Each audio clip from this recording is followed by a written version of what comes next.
last time I think we got to the lightning round, we asked you, Raoul, what's your allocation? And if I recall correctly, you said at the time, this is November last year, 25% gold and then 3/4 crypto. And of that 3/4 allocation, it was like 80 to 85% Bitcoin and then 15% Ether at the time. Has that changed? And how has that changed in your personal portfolio? Ridiculously. Soon after that, my Ether allocation started going up. I sold my gold almost immediately around then, maybe just before then. So I was 100% crypto and I have been for a long time now. I'm now, depending where we are today, 55% ETH, 25% Bitcoin, and then a tail of an equally weighted basket of a mix of DeFi protocols, layer ones, interoperability stuff, and then some specific bets in kind of social tokens, metaverse, and other longer term macro bets that I want to express that view in. And, I'm just following the chart very closely of the Bitcoin ETH cross, and I think it's about to explode higher again. So I may end up selling all of my Bitcoin, which is a weird thing. And again, I'm not anti-Bitcoin, but I'll sell that to buy ETH. You may end up selling all your Bitcoin. Yeah, I've been fighting on myself for 2 months. Why not to? A 100% crypto portfolio with the potential of having 0% of Bitcoin. That sounds like you're in Ethereum. Am I a total degen now? Is that what you're telling me? Yeah. If you fit right into us, I think you fit right in here. That's for sure. Well, so what's you said some things like you're debating with yourself on whether to do that or not. Why wouldn't you do that? I don't know. And part of it, it's the part of the backlash from doing it. And also, I spend a lot of my time speaking to, for no reason than to help the community, I speak to a lot of institutions, sovereign wealth funds, and everything about adoption, and Bitcoin is the thing.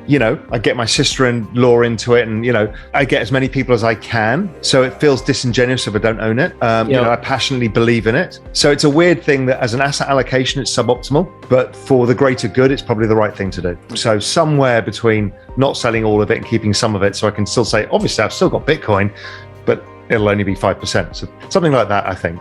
How about end of 2021? Take us there. So do you have any price predictions? Let's do Bitcoin and Ether. My price prediction has been ETH north of 20,000. Wow. And that's pretty simple. All I did is just map over the ETH chart to the Bitcoin 2017 chart. They work perfectly, and it gives you 20,000. So, there's no great science to that, but it feels about right. I've also mapped the Bitcoin price versus Bitcoin 2013. They look pretty similar. And there's a bunch of other ways I do it with Bitcoin, with log charts and regression analysis, stuff like that.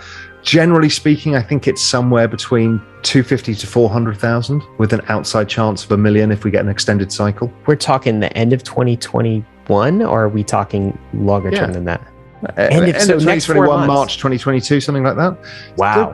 Don't forget that they usually go up 5 to 10x in the last 3 months of the year.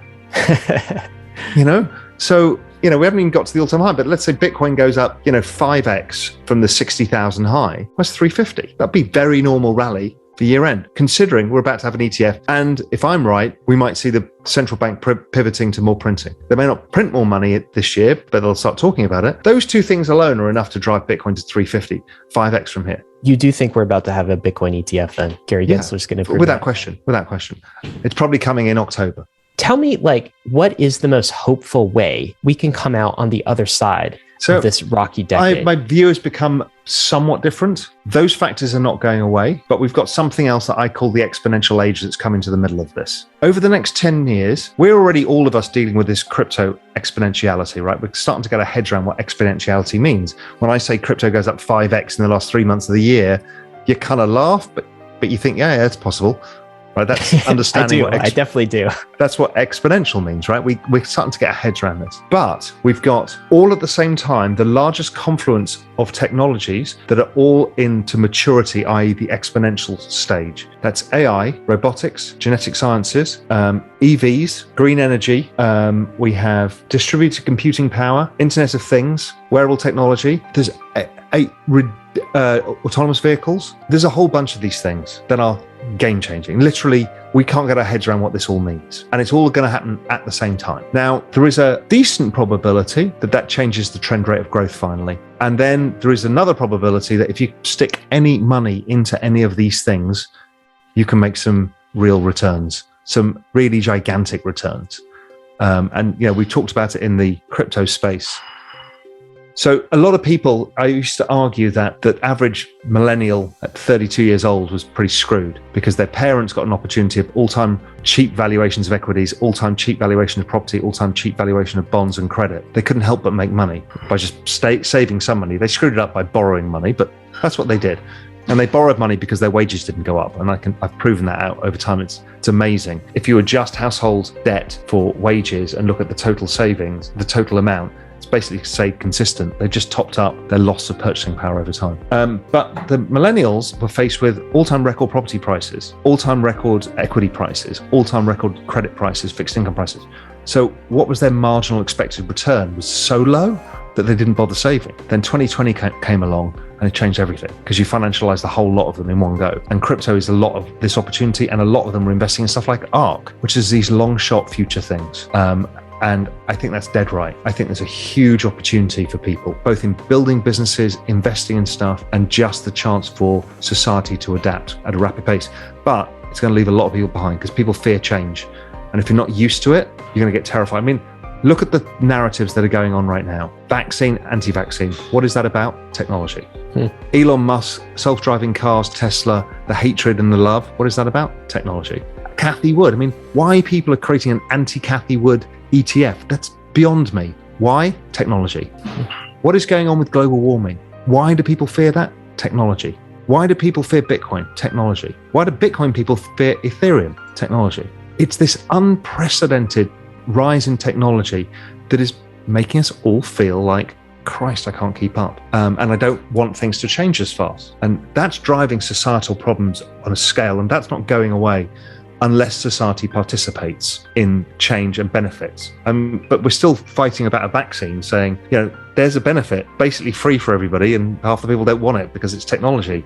Oh my God, you're messing with my DNA. I mean, but that will change over time. People get accepting of stuff that they weren't accepting of before. So, do you think that pattern of cycles, the cyclical nature of boom and bust nature of crypto, is that going to continue? Or is this going to change now that we've kind of elevated ourselves into the mainstream? I think cycles morph and change over time. But humans, by definition, tend to be cyclical in what we do. GDP is cyclical, credit is cyclical, equities are cyclical, commodities are cyclical. So there's something inherent within how humans get excessively pessimistic and excessively optimistic, that it's cyclical. Is it driven by the halvening? Probably. Will that continue in due course? Maybe not. But there'll still be a cyclicality, and it'll keep moving around. If you look at the GDP cycle, it used to be kind of every 3 years, peak, trough, peak, trough, peak, trough. Then we got to modern central banking, and it started being like a 4-year cycle. And then we've seen the last one was a significant period of time, 2009 till 2020, 11 years.